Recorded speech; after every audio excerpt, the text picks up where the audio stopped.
We look ahead to the future of Kentucky basketball. Coach Cal's guard class for the upcoming season is likely complete after he signed B.J. Boston, Terrence Clarke, and Devin Askew. So here's a look at the top targets for the front court for 2020. The only remaining quote-unquote elite prospect is five-star forward Greg Brown. He's down to a final 5 list of schools. Cal also has his eye on 2021 targets Paolo Banchero and Jonathan Kuminga, hoping they decide to move up to the class of 2020. Cats are in a holding pattern with 4-star center Cliff Omoyuri. Looking ahead to 2021, KSR's Jack Pilgrim argues that Kentucky has already solidified itself as a heavy favorite for 3 elite prospects in that class, or they might be mulling a reclassification. Jaden Hardy, Brandon Huntley Hatfield, and Sky Clark.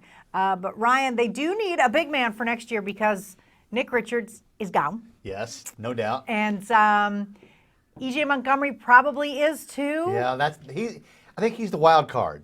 You know, he could probably leave, but if you looked at what happened to Nick Richards when Nick Richards came back, look how he improved his status. P.J. Washington the look same what happened way. to him when he came back. E.J., look what could happen to you if you come back and they need you. You know, we've been talking about Greg Brown forever. I think he's the guy that I think the other players have kind of secretly talked about. Maybe they might get him, but they've got to go out and find a big guy. Yeah. Maybe they go out and find another, fifth year or fourth year grad transfer guy to come in, to solidify a big man.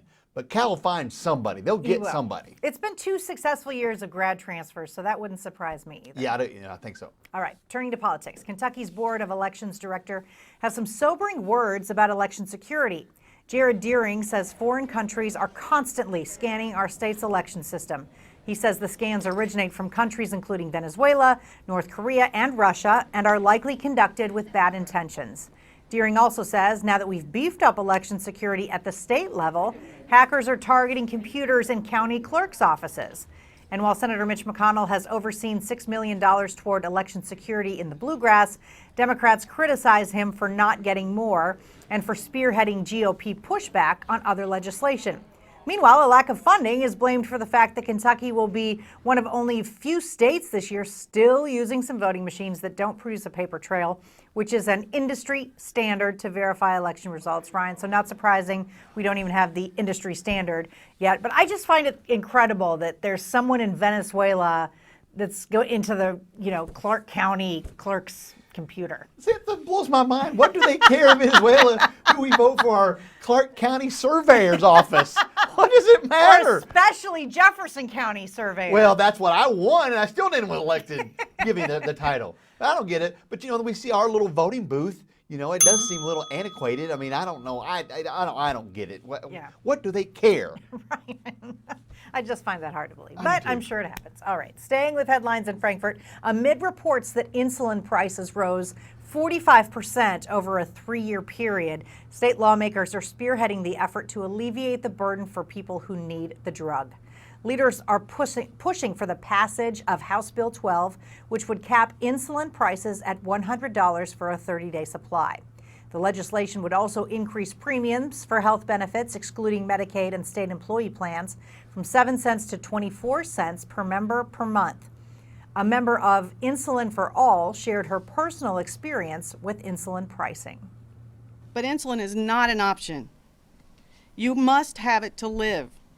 The choice becomes what to skimp on, whether to pay the rent or the electric bill, or even how little insulin you could possibly get by on. Rationing a liquid that costs $6 to produce but costs $300 a vial.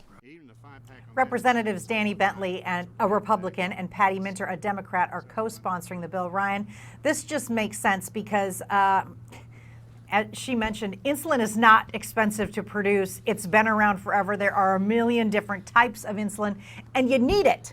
You need it to live. So why don't we make it something that's affordable? Yeah, and I think we all know somebody who has to use it daily. It's good to see Republicans and Democrats getting together to join forces to kind of set this cap. Because like I said, we all know somebody that lives depend on it every day. So it's kind of good to see we finally put politics aside and get together to benefit people that we need this drug. Yes, and in Kentucky especially, there are a lot. Diabetes is prevalent here. Oh, yeah. So insulin is much needed. All right, now a follow-up on the controversial pardons granted by Matt Bevin as he exited Kentucky's governor's office last year.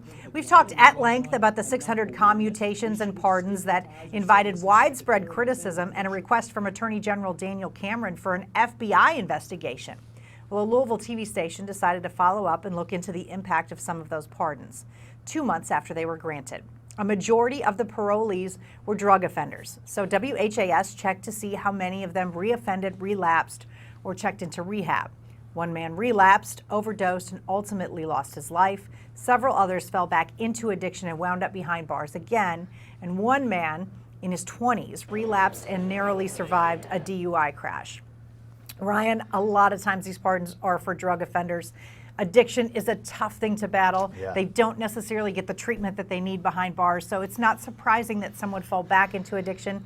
That part of the pardons never bothered me as much as the, rapists and murderers. That's true, and it's sad when you read those numbers. You read the story. It's sad to hear that. Unfortunately, that's the sad sign of the addiction these guys have to battle. You would hope that part of the release would have been to be put into programs to help them as they go back into the real world and have to, boom, face the real reality, smack them in the face. Unexpectedly. They probably weren't expecting to get pardoned and maybe hadn't gone far enough in the treatment process. That's right. Yeah. All right. Up next on Hey Kentucky, it's been a big week for lovers of a good cup of joe in Lexington. Some local businesses have staged the city's first coffee week. The New Circle Circular takes us on a tour when we return.